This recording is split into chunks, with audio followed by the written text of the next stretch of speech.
Ya, jadi masalah untuk tentang komunitas sel, maka perlu adanya seorang pemimpin. Ada berapa kelompok sel, nanti di situ ada beberapa pemimpin. Masing-masing dipimpin oleh seorang pemimpin dan pengurusnya. Ya, nah kita lihat sama-sama. Yuk, klik selanjutnya. Setiap komunitas sel memiliki seorang pemimpin, namanya gembala. Ya, jadi di dalam komunitas sel kita menyebut pemimpin kita gembala. Amin. Ya, misalkan nanti di wilayah Kaliangsana, di sana ada pemimpin komunitas selnya siapa? Gembalanya di situ. Dia mengembalakan untuk wilayah komunitas sel di situ. Ya, untuk wilayah misalkan Sedayu, misalkan ada komunitas sel di situ, maka di situ ada pemimpin yang namanya gembala di wilayah Sedayu dan seterusnya. Ya. Dalam menjalankan kepemimpinannya, ya, seorang gembala komunitas sel atau GKS, ya, biasanya nanti dibantu pengurus, ada wakil atau sekretaris. Ya, jadi ada 3 pengurus di setiap komunitas sel. Ya, ini buat persiapan saudara dan saya nanti bisa gabung di dalam komunitas sel yang akan dibentuk, yang sedang dipersiapkan sambil kita menunggu masa pandemi ini, ya. Sampai sekolah tatap muka nanti bisa dimulai, kita coba juga akan mulai, saudaraku yang dikasih Tuhan.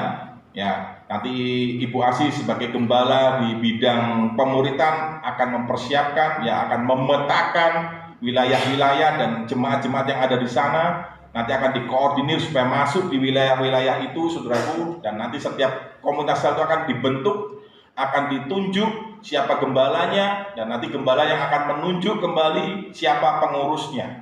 Ya, kemudian disesuaikan dengan kebutuhan masing-masing. Ya, next berikutnya. Nah, kita lihat dasar dan pola kepemimpinan. Jadi seorang pemimpin itu harus punya pola, harus punya dasar yang kuat. Nggak bisa untuk menjadi seorang pemimpin dasarnya masih lemah, dasarnya nggak kuat, nggak punya pola, nggak punya visi, nggak bisa, saudaraku. Ya, seorang driver bis atau driver apapun, ketika kita tahu seorang driver akan menuju kepada satu tujuan, dia sudah punya visi. Oh, saya akan melewati jalan ini, saya akan pilih jalur ini dibanding jalur yang lain ini. Dia punya visi. Dia mungkin akan cek and recheck bagaimana kondisi lalu lintas di wilayah itu yang akan dia lalui. Dia akan cek juga kondisi wilayah lalu lintas di wilayah yang lain, alternatif yang lain, yang mungkin juga bisa dilalui. Lalu dia akan pilih dan ambil keputusan, ini jalan yang harus kami tempuh bersama dengan rombongan. Ya, harus ada dasar dan pola. Dan untuk seorang pemimpin nanti punya dasar, punya pola, maka dia harus dipersiapkan. Pemimpin itu dibentuk, saudaraku, dilahirkan kemudian dibentuk. Jadi kita semua ini adalah leader-leader sesungguhnya. Ya, saudara ini adalah leader, saudara ini adalah pemimpin. Jadi sekarang persiapkan diri kita masing-masing. Ayo siaplah menyambut proses dari Tuhan. Siaplah menerima pembentukan dari Tuhan. Ya, seperti tadi kita dengarkan kisah kehidupan Musa, saudaraku. Musa, seorang yang gagal. Dia seorang yang minder, nggak percaya diri. Ketika Tuhan tunjuk dan pilih Musa, Musa bilang, jangan aku Tuhan, aku nggak pandai bicara. Tunjuk aja yang lain, yang lebih pandai, lebih bisa dari aku. Ya. Tapi tetap Tuhan tahu kapasitas Musa. Ini orang yang berpotensi.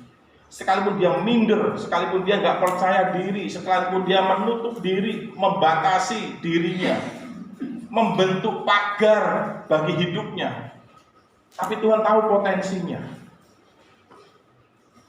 Makanya Musa perlu dipersiapkan. 40 tahun pertama, saudaraku. Musa itu hidup 120 tahun. Musa itu matinya Tuhan sendiri yang ngubur, saudaraku. Luar biasa. Kuburannya tidak diketahui sampai sekarang di mana. Nggak ada kuburan Musa, karena Tuhan yang sudah menguburnya. Tidak ada yang tahu tempatnya di mana, saudaraku. Alkitab yang mencatat. Jadi kalau ada yang ngaku-ngaku ini kuburan Musa, jangan percaya. Alkitab sudah menulis. Ya, kuburan Musa tidak diketahui oleh siapapun. Itu luar biasa, sampai hal detail pun dicatat di Alkitab, saudaraku. Ya. 40 tahun pertama Musa tinggal di Mesir. Di Mesir hidupnya enak. Ya, dia hidup di istana. Dia enak, dia dapat pelajaran nilai-nilai tentang Mesir. Setelah 40 tahun, ada sebuah kejadian, peristiwa yang membuat akhirnya Musa harus lari meninggalkan Mesir. Musa lari di satu tempat namanya Midian, satu kota namanya Midian. Dia tinggal di sana, dia diproses Tuhan 40 tahun lagi di sana, di kota Midian itu, saudaraku. Dan dia akhirnya berkeluarga di kota Midian itu. Selesai di Midian 40 tahun, Tuhan panggil lagi. Tuhan menampakkan diri dalam semak yang berapi, yang tidak terbakar semaknya.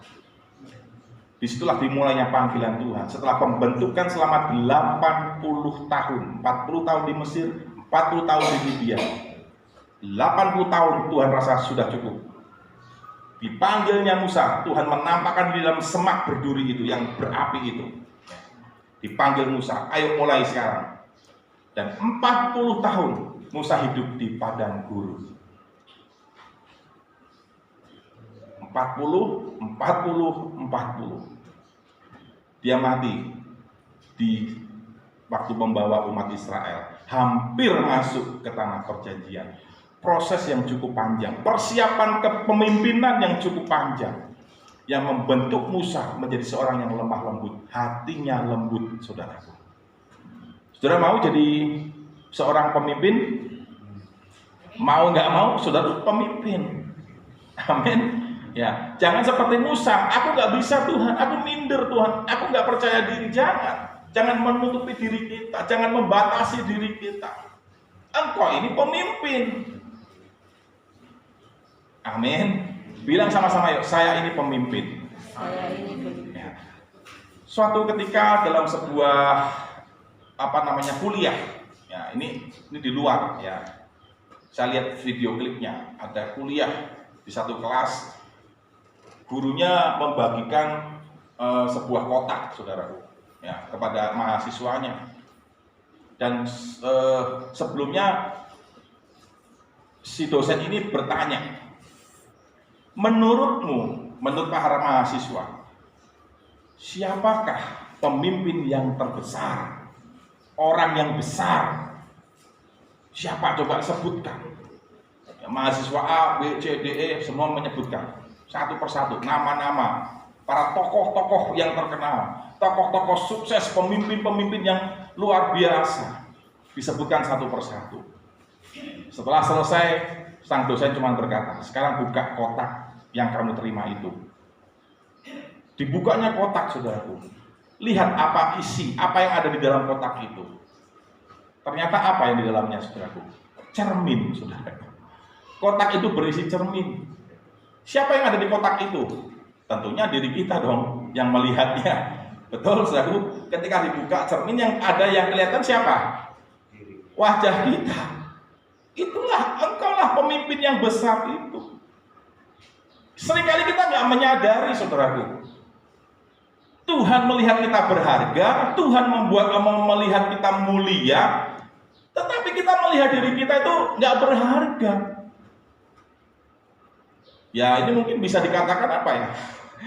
Penghinaan mungkin kepada Tuhan, ya kan? Orang Tuhan menganggap kita berharga, kok kita ini malah menganggap diri kita nggak berharga.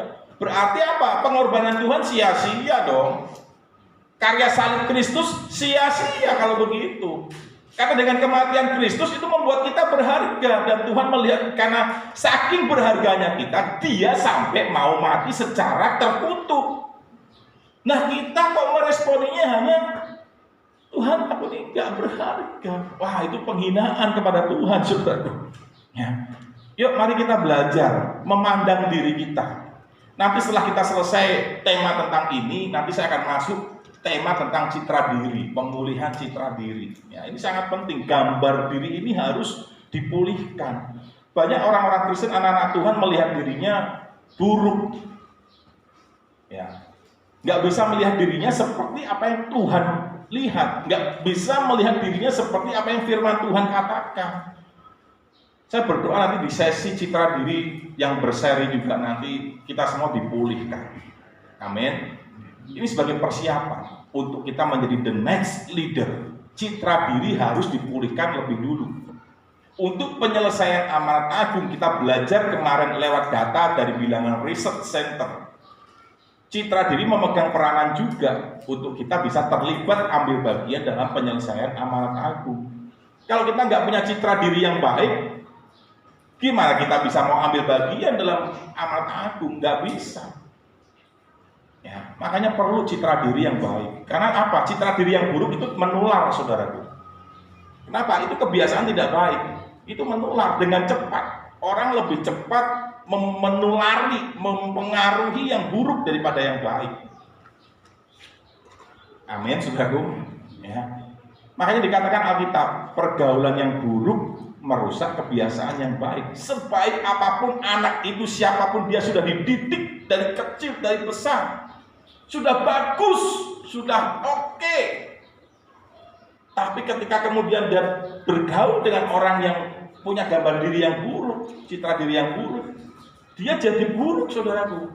Terpengaruh lebih cepat. Coba kita renungkan, lebih cepat meniru yang baik atau lebih cepat meniru yang buruk? Coba jujur. Ya kan? Lebih cepat meniru yang buruk. Amin. Ya, karena itu ayo perhatikan pergaulan kita. Perhatikan juga diri kita. Kita ini bisa memberi pengaruh. Tapi pengaruh apa yang kita akan berikan kepada orang lain? Pengaruh yang baik atau yang buruk? Itu masalahnya. Ya. Mari persiapkan untuk jadi pemimpin. Seperti Musa, dia tadinya minder, saudaraku. Tapi dia akhirnya bangkit. Dia mau terima panggilan Tuhan.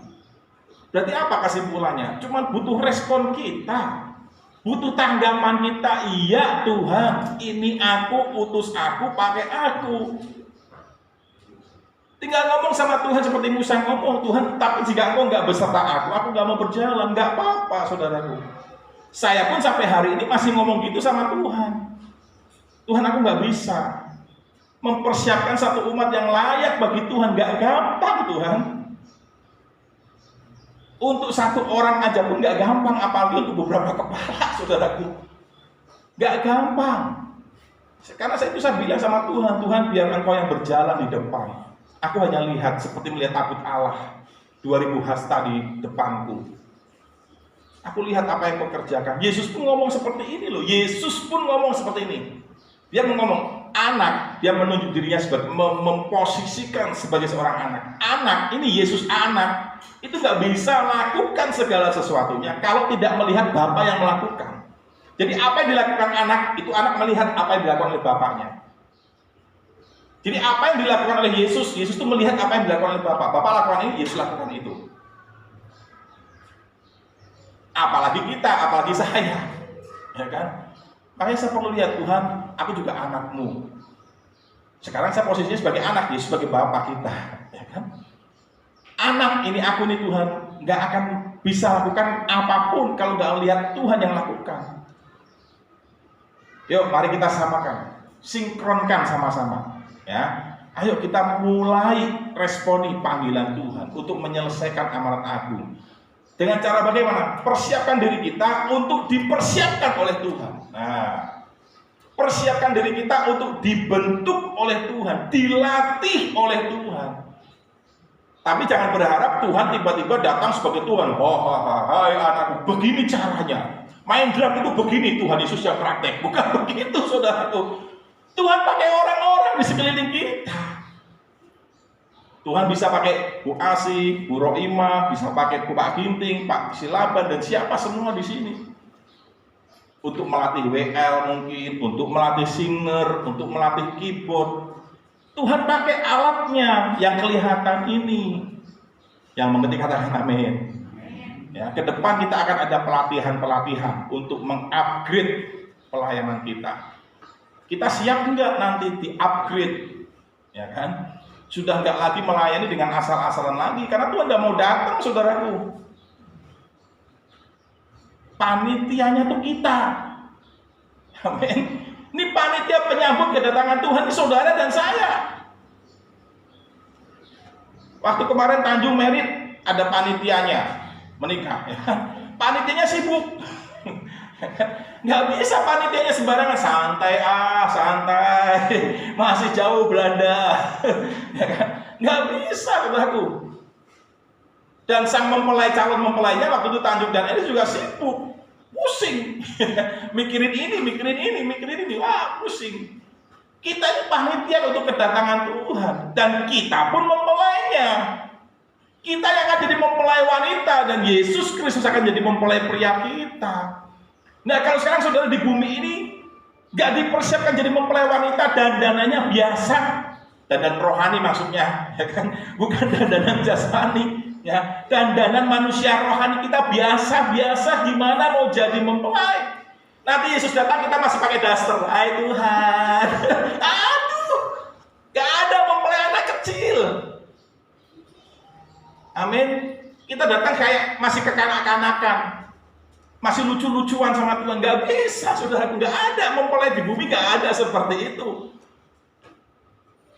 Siapapun yang jadi mempelai masuk di tempat pemberkatan, masuk di tempat pernikahan. Wah, kita lihat pengunjung yang tadinya duduk santai, begitu diberitahu mempelai datang, langsung sibuk. Wah, berdiri paling depan, ingin lihat mempelainya. Betul atau betul? Dilihat mempelainya dari ujung rambut sampai ujung kaki. Wah, apanya yang kurang nih? Apanya yang nggak matching? Wah, kita lihat kekurangannya. Kita nggak lihat kelebihannya. Itulah kecenderungan manusia tuh begitu, saudara. Ya. Tapi nanti kita kalau udah Tuhan datang menjemput kita, mengangkat kita ada di surga sama Tuhan. Ada perjamuan kawin anak domba Allah. Hamba-hamba Tuhan yang punya jawatan kenabian, saudaraku, sudah melihat, sudah diperlihatkan Tuhan. Meja perjamuan dan perjamuannya sudah siap. Tinggal nunggu mempelai buminya di bumi ini siap, saudaraku. Tapi siap gak siap, Tuhan pasti datang. Betul, saudara, siap gak siap, Tuhan tetap akan datang. Tuhan gak akan tunggu, saudaraku. Kalau Tuhan sudah nyatakan sekarang, seperti halnya zaman Nuh, ya kan? Saudara tahu, Nuh itu berkhotbah 100 tahun. Supaya orang-orang pada masanya itu bertobat, mau masuk dalam bahtera. Percaya bahwa air bah itu akan datang dan pasti datang. Tapi 100 tahun Nuh khotbah, cuma 8 orang yang masuk, termasuk dirinya. Yang lain kemana? Nggak percaya. Mana mungkin? Hari itu sampai zaman Nuh hujan belum turun. Hujan belum pernah turun sampai zaman Nuh, saudaraku. Baru di zaman Nuh itulah hujan turun. Setelah 100 tahun Nuh khotbah, ayo bertobat, ayo bangun bahtera. Kalau sekarang bahtera hidupmu secara rohani, ini hidup kita nih bahtera gitu. Bangun hidupmu, persiapkan. Engkau ini pemimpin, engkau harus punya pola hidup. Engkau harus punya dasar hidup kekristenan yang kokoh. Engkau ini pemimpin, engkau ini mempelai. Itu citra dirimu. Amin. Pandanglah diri kita ini, aku pemimpin, aku mempelai Kristus. Pandang diri kita seperti itu, saudaraku. Ya. Dipilih, ditetapkan Allah. Ya. Dan ada kerinduan beban untuk memimpin. Sekalipun sudah seorang pemimpin, sudah Tuhan tetapkan, tetapi sudah gak responi, sudah gak punya kerinduan, sudah gak ada beban kepada jiwa-jiwa, saudara tidak menjadi pemimpin yang dikehendaki Tuhan. Mengutamakan fungsi bukan jabatan. Ya, banyak pekerja-pekerja, banyak hamba-hamba Tuhan yang sudah memegang jabatan tertentu, tapi nggak berfungsi. Ini jangan sampai terjadi kepada diri kita pribadi. Kalau Tuhan sudah percayakan sebuah jabatan, sebuah kepemimpinan tertentu, Tuhan percayakan itu, sekalipun mungkin kita sama seperti Musa belum siap waktu itu. Musa belum siap waktu itu, tapi ya learning by doing. Amin, saudaraku. Ya. Sudah punya dulu. Aku harus berfungsi. Walaupun aku belum pegang jabatan struktural tertentu, tapi aku mau berfungsi. Walaupun aku baru sebagai jemaat ikut hanya di ibadah saja, tapi aku ikut berfungsi. Ada satu kebutuhan yang dijawab gitu. Ini ada kebutuhan apa ya? Dijawab. Saya memberikan apresiasi kepada kita yang begitu melihat, ini kok belum ada ya, ini kok masih kurang ya. Punya inisiatif, itu saya beri apresiasi, saudara. Ya. Itu dia lakukan untuk Tuhan, bukan untuk kita. Ibadah lagi kurang, ini kok kurang ya, cepat. Oh, itu pemimpin yang luar biasa.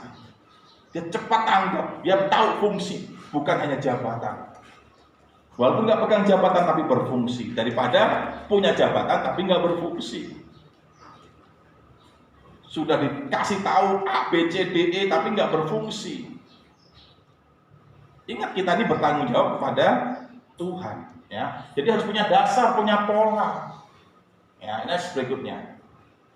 Pola kepemimpinan Kristen yang alkitabiah adalah pelayanan yang penuh kerendahan hati. Itu modal utama. Karena Tuhan bilang, siapa yang terbesar, siapa yang mau jadi yang terbesar, harus mau jadi pelayan, harus mau jadi hamba. Amin, saudaraku. Hamba itu apa? Pelayan itu apa tugasnya? Halo? Melayani kan? Bukan dilayani. Ya. Saudara berani nggak kira-kira kalau ada tantangan basuh kaki gitu misalkan sebagai seorang pemimpin? Saudara jadi pemimpin nih, berani nggak basuh kaki? Saya berani, saudaraku.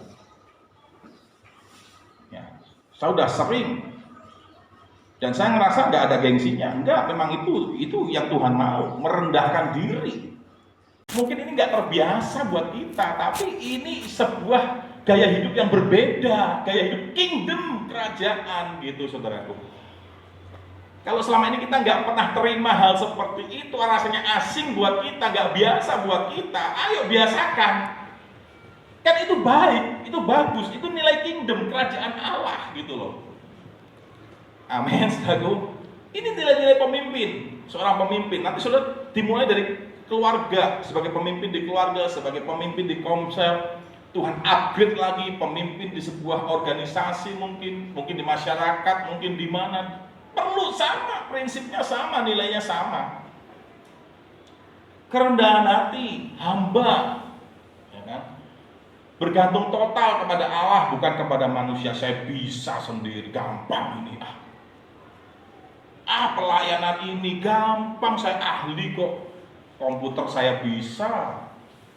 IT saya jago, untuk multimedia kecil buat saya, ngapain saya harus persiapan? Ini nganggap remeh, saudaraku, ya kan?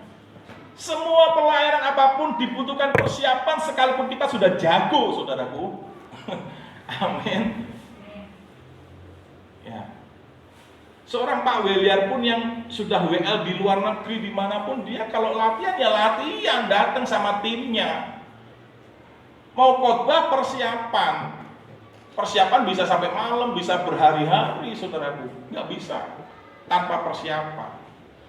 Persiapan itu bagian kita bergantung kepada Tuhan. Kita datang dulu kepada Tuhan, minta urapan, ya, minta hikmat, minta kekuatan, minta covering dari Tuhan supaya kita tuh melayani nggak sendirian. Kalau kita melayani sendirian tanpa covering, kita kena panah-panah api si jahat. Mazmur 91 kan tadi ada, dari panah-panah api si jahat. Sekarang ini, saudaraku, saya baru terbuka begini. Saya lihat ada satu konten lah, katakan gitu. Padahal itu baru judul, saya belum buka, belum klik konten itu saudaraku. Tapi saya lihat judulnya aja. Judulnya begini, Tuhan itu sedang mendirikan kerajaannya di bumi ini.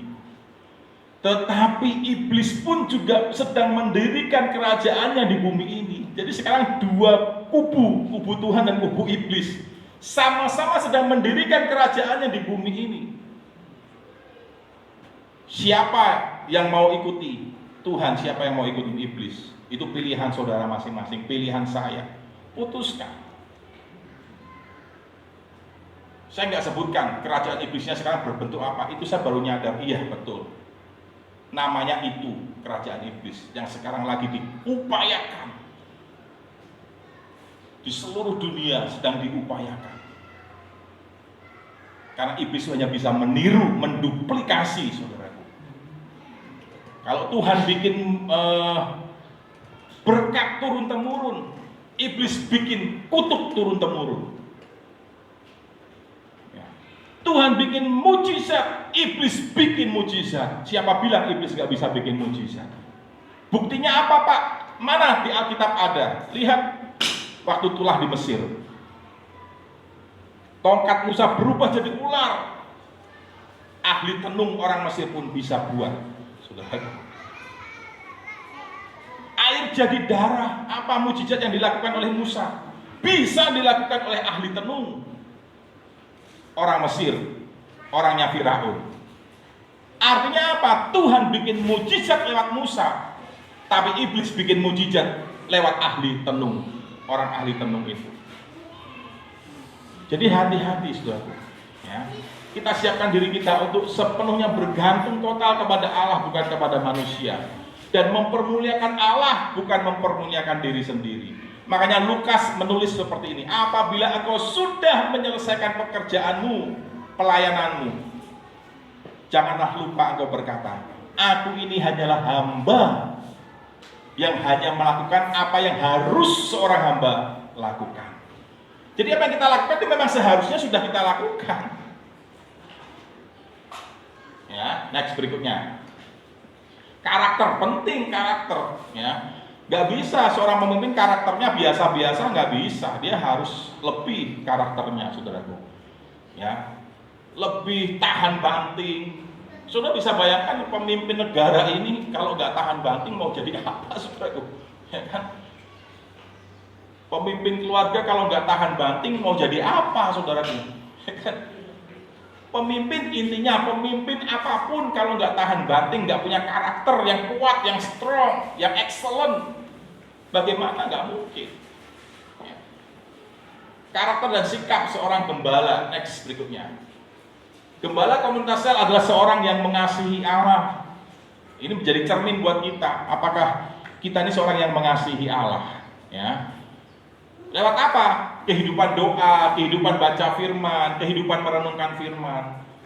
Saya mulai di grup WA Pastor Message, ya kan? Saya mulai tampilkan hanya beberapa ayat, mungkin 3 ayat, mungkin 5 ayat.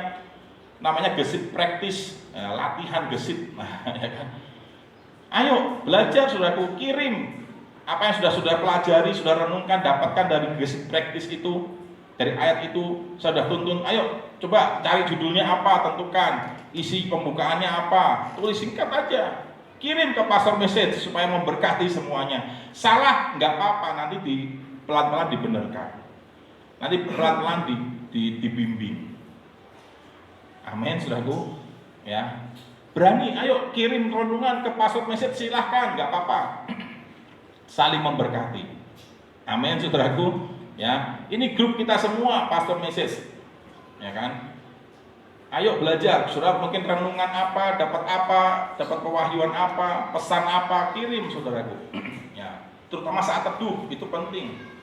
Kirim saat teduh saudara di Pastor Message, di grup youth juga boleh. Ya, ini sebagai bentuk saudara ini membiasakan sebuah gaya hidup yang mengasihi Tuhan. Next berikutnya. Tidak hanya mengasihi Allah, tapi juga mengasihi sesama, mengasihi jiwa-jiwa. Next berikutnya, menjadi bapak rohani bagi setiap anggota komunitas selnya, memimpin bukan dengan paksa, tapi dengan sukarela sesuai kehendak Allah. Ya. Amin, saudaraku, belajar memimpin saudaraku. Nanti saudara akan merasakan, oh ya jadi pemimpin itu begini ya. Jadi kita nanti akan bisa menghargai dan menghormati tentang fungsi itu, saudaraku. Next berikutnya, tidak mencari keuntungan tapi pengabdian diri, melayani setiap anggota, ya kan, memimpin bukan dengan memerintah tapi dengan teladan. Memimpinlah dengan teladan, bukan dengan asal perintah, saudara. Ya, next berikutnya. Memiliki visi, saudara, sebagai gembala keluarga saudara punya visi. Ini keluarga ini apa nih visinya? Mau dibawa mana nih? Kemana nih keluargaku ini? Komunitas saudara punya visi apa nih? Tapi nggak boleh menyimpang dari visi induknya. Ya, tetap harus searah dengan visi dari induknya. Ya, itu.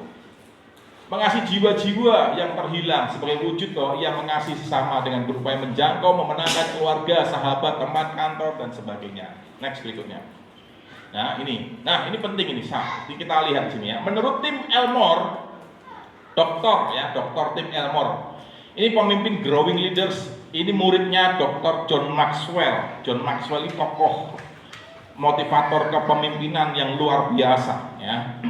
Menjadi buku-bukunya menjadi bestseller, saudaraku ya. Dikatakan begini, cara Tuhan Yesus memberikan perubahan hidup kepada murid-muridnya bisa dijelaskan dengan kata IDEA ya. Instruction atau perintah. Ya, jadi ada perintah, ada arahan, ada tuntunan ya. Seorang pemimpin itu harus mengarahkan, menuntun, melatih, memberi tuntunan, memberi visi ya. Terus kemudian mendemonstrasikan, didemonstrasikan. Contoh, saya melatih drum, saya kasih cara, ini teorinya, pukulan dasar, beat dasar, ini caranya begini, bedanya begini. Murid dengarkan, jelas belum? Saya demonstrasikan. Pukulan dasar ini begini, tak. Pukulan dasar ini tik. Terus kita contohkan semuanya. Praktek sekarang. Nah, itu contohnya. Pengalaman, membagi pengalaman, ya. Pertanggungjawaban, bertanggung jawab. Next berikutnya. Ya, gembala komunitas sel adalah seorang yang dapat memotivasi anggota komunitas selnya. Dimotivasi terus, didorong. Ayo semakin giat, ayo melayani. Ayo berfungsi. Ya, ayo bertumbuh. Next berikutnya. Seorang yang tekun dan setia. Amin. Kita harus memberikan contoh ketekunan dan kesetiaan itu. Sekalipun banyak tantangan. Next berikutnya. Tugas kerja yang dimiliki gembala komunitas sel, ya apa? Kita lihat sama-sama. Oke, ini sih kita pending dulu, kita stop dulu untuk di poin di sini. Kita lihat sebentar di dalam Matius 9 sebagai closingnya, penutup ya. Matius 9 ayat 37. Ini boleh ditutup aja nggak apa-apa ya. Kita sampai situ dulu, stop dulu ya. Kita closing di sini. Matius 9 ayat 37 sampai 38. Saya bacakan. Maka katanya kepada murid-muridnya, tuaian memang banyak, tetapi pekerja sedikit. Karena itu mintalah kepada Tuan yang empunya tuaian, supaya ia mengirimkan pekerja-pekerja untuk tuaian itu. Nah, pertanyaannya begini, saudaraku. Bagaimana sih kita menyikapi, menghadapi tuaian yang besar itu sementara pekerjanya sedikit? Tuhan bilang berdoa minta pekerja untuk tuaian itu. Lihat, minta pekerja untuk tuaian. Jadi kata Tuhan, butuh seorang pekerja yang punya mentalitas sebagai seorang penuai. Ya.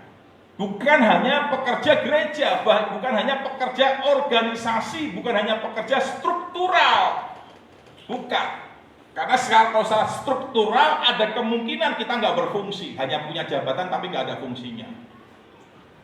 Nggak ada kontribusinya, nggak ada contoh-contoh teladannya, nggak ada, nggak memberikan contoh teladan ya. Tapi nggak apa-apa, ini semua kita berangkat learning by doing. Saya pun juga sama, learning by doing. Nggak ada yang sempurna, saudaraku, nggak ada. Kita masih banyak kesalahan, saya pun masih banyak kesalahan, kekurangan, kelemahan, dan saya mau belajar untuk memperbaiki dari hari ke hari dengan pertolongan Roh Kudus. Amin. Ya, jadi milikilah seorang pekerja, seorang pemimpin yang punya mentalitas penuai. Aku ini penuai. Ya, ikut ambil bagian, ikut serta di sana. Dikatakan, mintalah kepada Tuhan yang empunya. Ya, tuaian itu siapa? Yang harus dituai siapa? Tadi dikatakan, ya kan, di ayat yang ke-36-nya, melihat orang banyak itu tergelaklah hati Yesus oleh belas kasihan kepada mereka, karena mereka lelah dan terlantar seperti domba yang tidak bergembala. Inilah tuaian kita. Kalau sudah punya mentalitas sebagai seorang penuai, sudah akan melihat jiwa-jiwa. Oh, dia seperti domba yang lelah, yang terlantar, tidak bergembala. Itu yang dituai. Lihat jemaat-jemaat yang tidak punya pemimpin rohani, yang tidak tergembalakan, itulah yang harus dituai. Bawa dia, ajari dia, sampaikan kabar baik, ceritakan pengalaman kita, saksikan apa yang sudah rasakan, yang sudah lihat, saksikan. Bawa mereka ke Tuhan, supaya dia punya pemimpin rohani, dia punya covering. Jangan dibiarkan jiwa-jiwa saudara kita nggak punya pemimpin rohani, dibiarkan. Amin, saudaraku. Gembala melahirkan gembala, domba melahirkan domba. Saya sebagai seorang gembala, saya melahirkan gembala yang lainnya. Next leader, pemimpin-pemimpin baru saya lahirkan. Ayo, saya latih, saya ajari, saya kasih contoh. Sudah siap, utus, kasih tanggung jawab, bergerak. Jalan, kembangkan talentamu, kan naikkan, upgrade kapasitasmu. Semuanya terus bergerak, jangan stuck, jangan turun. Amin, saudaraku. Ya, ini penting.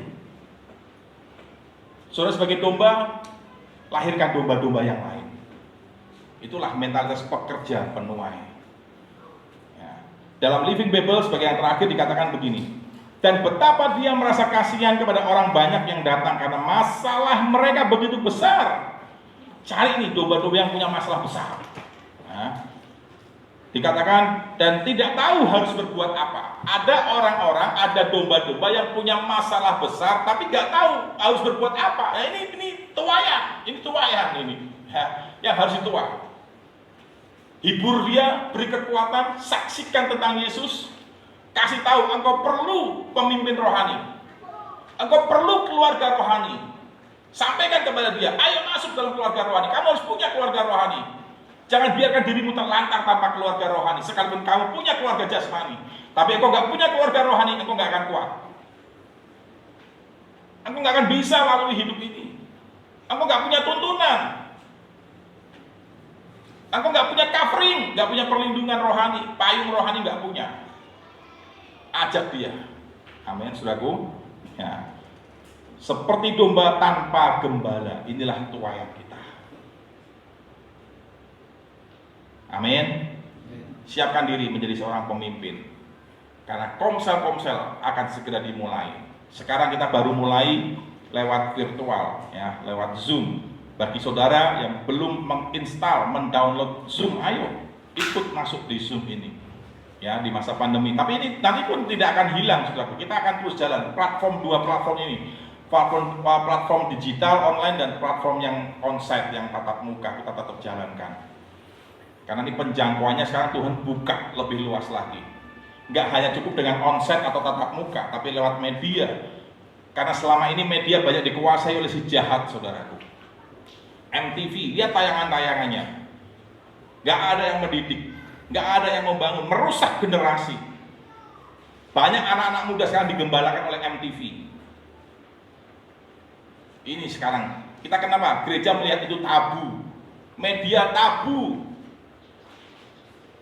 Tapi kemudian direbut oleh iblis. Iblis pakai media untuk merusak jiwa-jiwa. Sekarang kita pakai media untuk merebut kembali jiwa-jiwa, memberikan pengaruh nilai-nilai kerajaan Allah. Kita jalankan. Amin, saudaraku. Nanti kita akan bentuk YouTube channel kita, ya. Bu Asih nanti akan mengelolanya. Ya, kita buat YouTube-nya. Nanti di situ kita masukkan konten-konten yang membangun, konten-konten yang menginspirasi. Ya. Saudara, ayo like and subscribe. Wah, ya kan? Amin. Setelah itu beritahu yang lain. Jangan ketinggalan informasi channel YouTube GPI Hati Bapa. Amin. Ya. Siap saudaraku? Ya, mulai dari keluarga dulu. Dimulai dari keluarga. Lihat diri kita berharga di mata Tuhan. Itu titik awalnya di situ. Ketika sudah melihat saudara tidak berharga, berhenti. Tapi kalau saya lihat aku berharga, saudara akan berjalan terus. Amin. Ya, siap mempersiapkan diri untuk menjadi pemimpin. Tuhan Yesus memberkati kita. Haleluya. Mari kita